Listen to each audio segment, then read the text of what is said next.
Have you ever এরপর বিন কেন হয়, গন হয় না কেন? হ্যাভ ইউ এভার, এই হ্যাভ ইউ এভারের পরে বিন হয়, গন কেন হয় না? মনে রাখতে হবে বিন মানে হচ্ছে গিয়ে ফিরে আসা, আর গন মানে গেছি এখনো ফিরে আসেনি। আবার বলছি, বিন মানে BEEN, বিন মানে গেছি গিয়ে ফিরে এসেছি, আর গন মানে গেছি কোনো একটা জায়গায় এখনো ফিরে আসেনি, সেটা হচ্ছে গন। যেমন আমি এখন কলকাতায় আছি, now I am in Kolkata. আমি দিল্লি গেছিলাম, গিয়ে ফিরে এসেছি। আমি এখন কলকাতায় আছি, আবার দিল্লি গেছিলাম, তাহলে দিল্লি গেছিলাম, আমি এখন কি করে কলকাতায় আছি? নিশ্চয়ই দিল্লি থেকে ঘুরে এসেছি।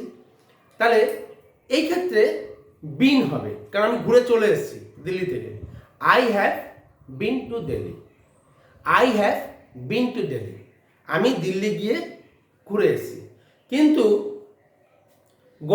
গণের ক্ষেত্রে মানে গেছি কিন্তু গিয়ে এখনো ফিরে আসেনি।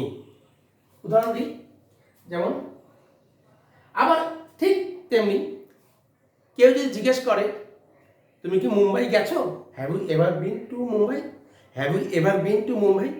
তুমি কি কখনো বম্বে গেছো, have you ever been to Bombay, have you ever been to Mumbai. তুমি কি কখনো মুম্বাই বা বম্বে গেছো? হ্যাঁ, এভার মানে কখনো, have you ever been to Mumbai, তুমি কি কখনো মুম্বাই গেছো। ঠিক তেমনি তাহলে I have been to Delhi, I have been to Delhi, আমি দিল্লি গেছি। কেউ যদি আমাকে প্রশ্ন করে বা আমি যদি কাউকে প্রশ্ন করি, have you ever been to Kolkata, তুমি কি কখনো কলকাতায় গেছো? অর্থাৎ এই বিন বিন মানে হচ্ছে গিয়ে আবার ঘুরে আসা, তাকে প্রশ্ন করছে, কোনো একজনকে প্রশ্ন করছে, বা আমি কাউকে প্রশ্ন করছি তুমি কি কখনো কলকাতা গেছো, have you ever been to Kolkata.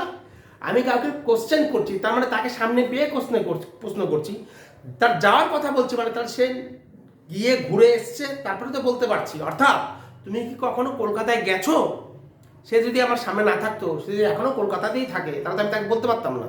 তাই বিন মানে হচ্ছে গিয়ে ঘুরে চলে আসা, আর গন মানে হচ্ছে গেছে কিন্তু এখন ফিরে আসেনি।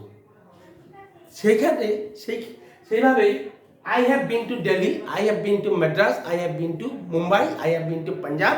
আমি পাঞ্জাবে গেছি, দিল্লি গেছি, মাদ্রাসে গেছি গেছি।